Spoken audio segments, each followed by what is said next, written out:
हैदराबाद में first real life foundation Hyderabad पारां रोज़े की अहमियत के उन्वान हेठ मकामी शादी हाल में सेमिनार मुनक़िद किया वियो, जंहिंमें मसीही बिरादरी वॾे अंग में शिरकत कई। उन हवाले सां वधीक तफ़सील ॾिसूं था साकिब कुबर जी हिन रिपोर्ट में।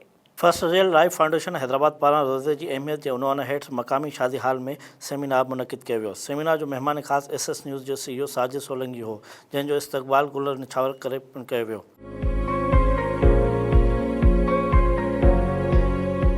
जॾहिं त सेमिनार में शरीक चेयरमैन हुसैनी वेलफेयर फाउंडेशन अमीर मुस्लिम हुसैनी नज़ीर मसीह महबूब अबड़ो मोहम्मद अली राजपूत समेत मसीह बिरादरी जी औरतुनि ऐं मर्दनि बि वॾे अंग में शिरकत कई। जॾहिं त तक़रीब में आयल महिमाननि खे सिंध जी सकाफ़त अजरक पाराया विया।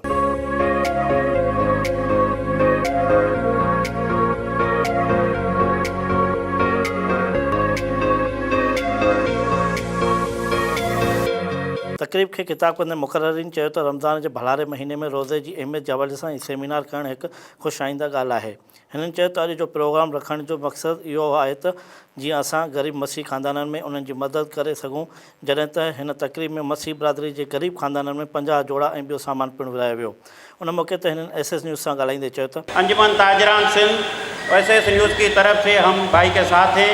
जहाँ भी बुलाएंगे, जो भी होगी, जो भी ज़रूरत होगी, हर कदम पे हम भाई के साथ हैं। रोज़े का तमाम प्रोग्राम एक परहेज़गारी को दर्ज देता है। अज ही बो मज़हब के तरफा प्रोग्राम करे रोज़े कुशाई जो एतमाम बाबत करे ही मतलब बैन मज़हबी जो हमाहंगी जगह उनजो इज़हार है। इहो ही जिन मुल्कन में जिथे भी हर मज़हब के आज़ादी हुए खुशी से पंहिंजा प्रोग्राम हुए, पर जिथे एक मज़हब बे जा ॾिण बे जूं ख़ुशियूं मल्हाए इहा तमामु वॾी ॻाल्हि हूंदी आहे ऐं तमामु इंसानियत जी ॻाल्हि आहे। पाकिस्तान में रहंदड़ तमामु तर क़ौमियतूं अक़लियतूं जेके भी आहिनि उन्हनि सां असां बराबरी बुनियाद ते पेश अचूं था। जे अॼु असां हुसैनी वेलफेयर फाउंडेशन जी टीम जनाब साजिद सोलंकी जिन जी सरबराही में हिते शरीक थी रही है। हम अपनी आवाम को बताना चाहते हैं कि हमें रोज़े रखने चाहिए और किस तरीके से रखना चाहिए।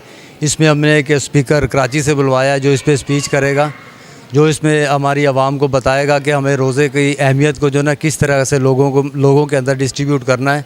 रोज़े की अहमियत हमें करनी चाहिए, वो इसलिए क्योंकि आजकल के कुछ लोग होते हैं रोज़ा रखते हैं तो मतलब अमीर लोगों को खिलाते हैं। हमारा काम है कि उन लोगों को पूछें जो लोग नहीं खा सकते, जो लोग नहीं ले सकते।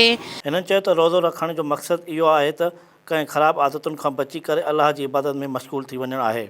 जॾहिं त प्रोग्राम जे आख़िर में पाकिस्तान जी ख़ुशहाली ऐं तरक़ीअ जे लाइ दुआ पिणु घुरी वई। कैमरामैन शाहिद सोलंकी सां गॾु साकिब कुबर SS न्यूज़ हैदराबाद।